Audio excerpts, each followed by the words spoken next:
आखिरी खत। सर्दियों की हल्की सुबह थी। छोटे से गांव की गलियों में धुआं और रोटियों की खुशबू फैली थी।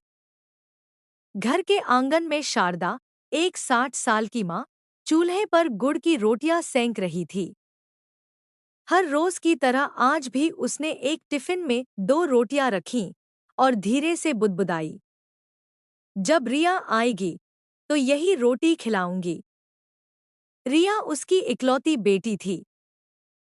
5 साल पहले पढ़ाई और नौकरी के लिए शहर चली गई थी। पहले कुछ महीने फोन आते रहे, फिर धीरे धीरे वो कॉल कम हो गए। माँ का फोन आता तो रिया अक्सर कहती, माँ, मीटिंग में हूँ, बाद में बात करती हूँ। वो बाद में कभी आया ही नहीं। रिया अब एक बड़ी कंपनी में काम करती थी। फॉर्मल कपड़े, महंगी कॉफी, चमकता ऑफिस, हर चीज ने उसे गांव की सादगी से दूर कर दिया था। पर कभी-कभी जब किसी डेस्क पर फूलों की खुशबू आती तो उसे माँ की चूल्हे की महक याद आ जाती। वो खुद से कहती, अब वक्त नहीं है, माँ समझ जाएगी। एक शाम उसने फोन देखा, 10 मिस्ड कॉल माँ के नाम से।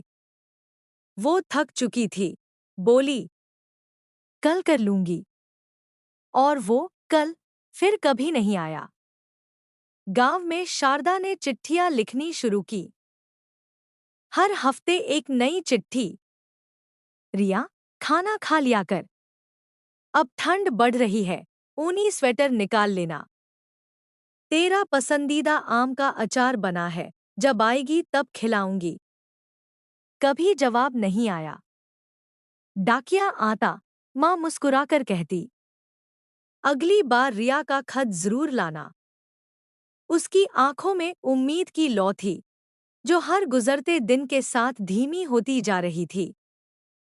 एक रात गांव में तेज बारिश हुई। शारदा ने खिड़की खोली, बाहर देखा, वही रास्ता जहां रिया बचपन में बारिश में नाचती थी। उसकी मुस्कान आंखों में भर आई। धीरे से बोली, काश आज भी भीगने आती। फिर वही बारिश उसकी चिट्ठियों पर गिरी। कागज गीले हो गए, पर उसकी ममता। कुछ दिनों बाद गांव में सन्नाटा था। डाकिया आया, दरवाजा खुला था, पर अंदर कोई जवाब नहीं मिला। टेबल पर अधूरी चिट्ठी रखी थी। रिया, जब तू यह पढ़ेगी। वो आखिरी पंक्ति अधूरी थी। शारदा अब नहीं रही थी।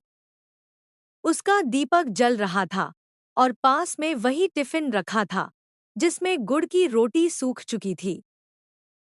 शहर में रिया मीटिंग में थी जब उसे फोन आया। बेटी, तुम्हारी माँ। रिया के हाथ से मोबाइल गिर गया। उसे सब कुछ याद आने लगा, माँ की आवाज, वो चिट्ठियाँ, वो गुड़ की रोटी की खुशबू। अगली सुबह वो ट्रेन से गांव के लिए निकली। हर स्टेशन पर उसकी आंखें नम होती रहीं। घर पहुंची तो हर चीज वैसे ही थी। दीवार पर पुराना फोटो, लकड़ी का चूल्हा और टेबल पर एक सफेद लिफाफा। रिया ने कांपते हाथों से उसे खोला।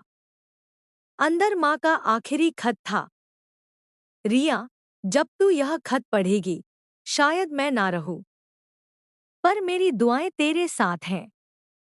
तू जब भी घर आएगी, रोटियां अब ठंडी होंगी, लेकिन मेरा प्यार नहीं।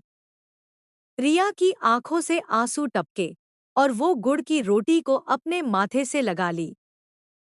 शाम को उसने माँ की तस्वीर के सामने दिया जलाया। धीरे से बोली, माँ, अब मैं आ गई हूँ। देर हो गई, लेकिन आई तो हूँ। दिए की लौ हवा में लहराई, जैसे माँ ने मुस्कुरा कर बेटी को आशीर्वाद। माँ की ममता कभी बूढ़ी नहीं होती।